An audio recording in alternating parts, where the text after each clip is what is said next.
I'm Gureckis. And I'm Alec Weibel. And you're listening to In the Spotlight, BerryDunn's very own podcast where you get to know each member of the Financial Services Practice Group. Today, we're joined by Rashon Edgerton. Welcome to the podcast, Rashon. Hey, Jen. Hey, Alec. Thank you guys for having me. Looking forward to it. We're excited to get to know you a little more. Why don't you first start off by telling us a little bit about your role here at BerryDunn? Sure. Yeah, so I'm currently a tax manager within the Financial Services Practice Group. I primarily focus on the preparation and review of federal and state tax returns for financial institutions and financial service providers. I also service clients within the manufacturing and technology practice area, focusing primarily on multi-jurisdictional consolidated tax returns. I also support the audit process with the preparation and review of income tax provisions under ASC 740. Wow, sounds like you're involved in a lot of different aspects of FSPG tax. So if we take a step back and kind of look at your history a little bit, what drew you to accounting and how did you get involved at BerryDunn? Yeah, so what drew me to accounting? I'm going to be honest, my whole life, I did not have dreams or aspirations of being a CPA. My goal growing up, I wanted to make it to either the NBA or the NFL. So my whole focus as a kid was just trying to become the best athlete that I could possibly be, and try to take that as far as I possibly could.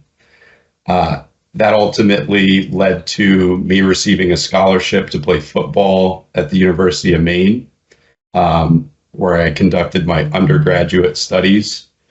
When I first got to UMaine, I still sort of had the idea maybe the NFL thing might be something that could work out. But once you get up there and you start working out with some of the guys, you quickly realize, there's maybe only one or two guys a year that are really good enough to even get a tryout. And I just didn't really see myself as being one of those guys. So the dream quickly shifted from pro athlete to something else. And I wasn't entirely sure what that something else was going to be. But my initial thought was that I wanted to be maybe an ESPN broadcaster. So I declared communications as my major. I think I did that for maybe a semester and quickly realized it wasn't going to be something that was for me. So then the next idea that sort of popped into my head was, okay, maybe I can be an athletic director, at a large university or something like that. UMaine did not offer a sports management program. But the next best thing was business management. So that's how I found myself in the Maine Business School.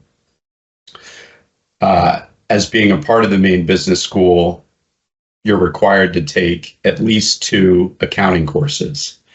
So my first accounting course was BUA 201, which I believe was the Principles of Financial Accounting. And I had a great experience in that class, performed really well. And really, after taking that one class, I sort of made the decision that I wanted to transition into accounting. It would have been, I think, my junior year where I was taking BUA 301, which was Intermediate Accounting 1, and that was Dave Barrett's class. That was my introduction to BerryDunn. Dave Barrett invited Justin Morin in to speak to our class. Now, for those of you who don't know, Justin used to be a tax manager at BerryDunn out of the Bangor office. And Justin just sort of walked through his day-to-day and sort of what his responsibilities were at the firm. And one of the things I remember Dave asking Justin, sort of in closing, he said, "Justin, what was your GPA here at UMaine?" And Justin said something, like 3.9 or 4.0. And Dave made the comment that BerryDunn only hires the best. So that sort of from that day forward, the seed was planted that BerryDunn may potentially be a firm that I would want to work for. And today here we are. That's awesome. I don't personally know too many D1 football players turned accountants, so I think that's a pretty interesting story there. A lot of good stuff there. So outside of kind of your typical day-to-day within FSPG, is there anything else that kind of, gets you really excited about working at BerryDunn, or, just working in the profession in general? Is there anything else you like to do, little extracurriculars? Yeah. So after I graduated from UMaine, I actually helped my high school basketball coach coach the varsity basketball team at a camp down in Providence, and I really enjoyed that experience. I liked the idea of helping develop the youth and trying to just provide guidance to those guys in terms of how they can succeed in their careers. So I try to do the same thing, and sort of apply that coaching, in my work here at BerryDunn.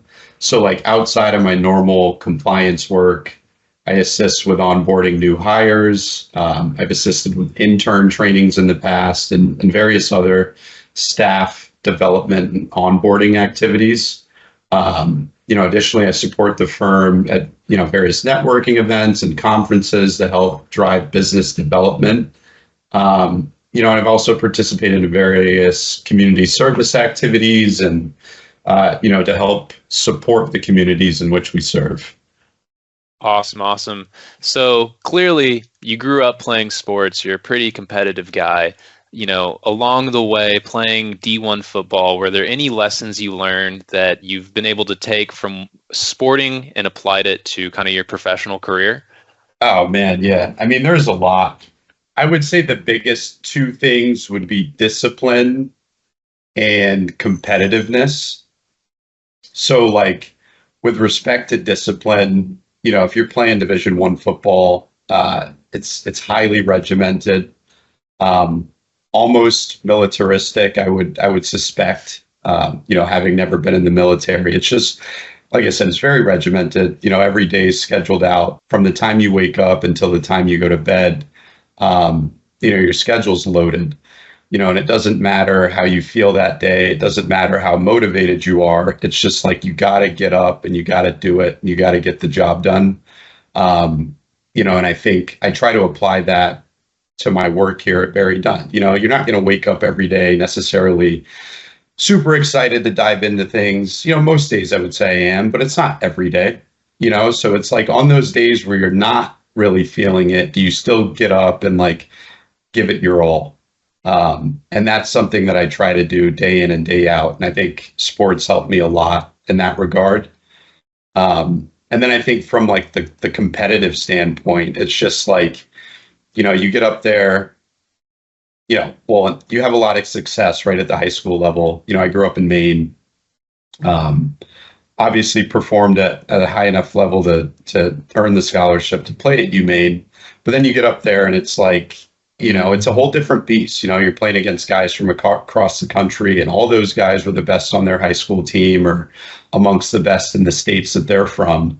And it just kind of shows you that you have to raise your game even more. And I think accounting's really no different, it's really a global landscape, and, you're not just competing with people in your firm or in your state. It's it's a nationwide thing, and it's you have to try to strive to perform at the highest level you can, and sort of being in close proximity to that, sort of raises awareness in that regard. Based on your passion for sports and your past history of playing sports, I can only imagine what you like to do on your free time. But in the event that I'm wrong, what kind of hobbies do you do when you're not at BerryDunn doing all your compliance and tax work?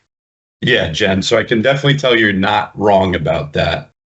In the accounting profession, we live largely sedentary lives. We spend a lot of our time behind a computer screen, We're not really moving around a lot. So really outside of work, I like to do anything that helps provide sort of a healthy balance in my life.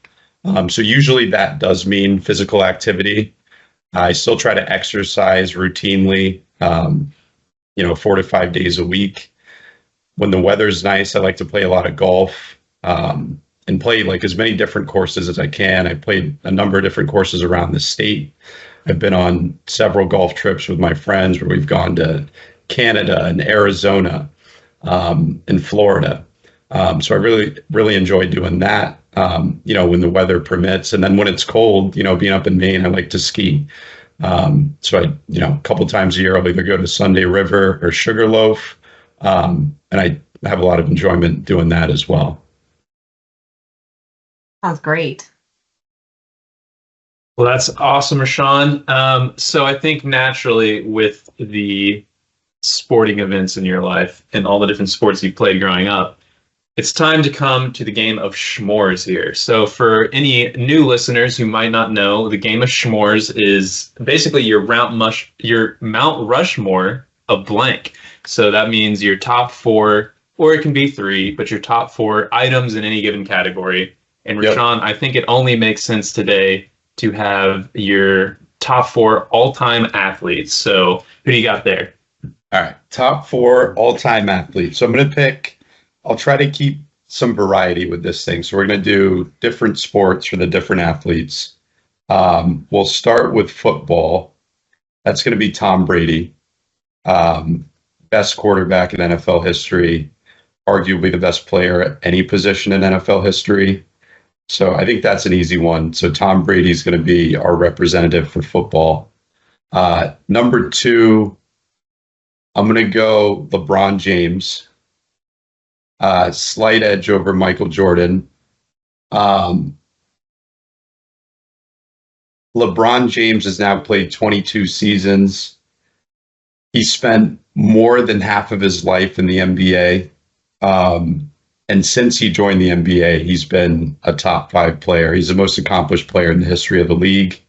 I'm going to go LeBron James as a basketball representative. I know I'm going to get some pushback from the Jordan camp, but I'm going to go LeBron on that.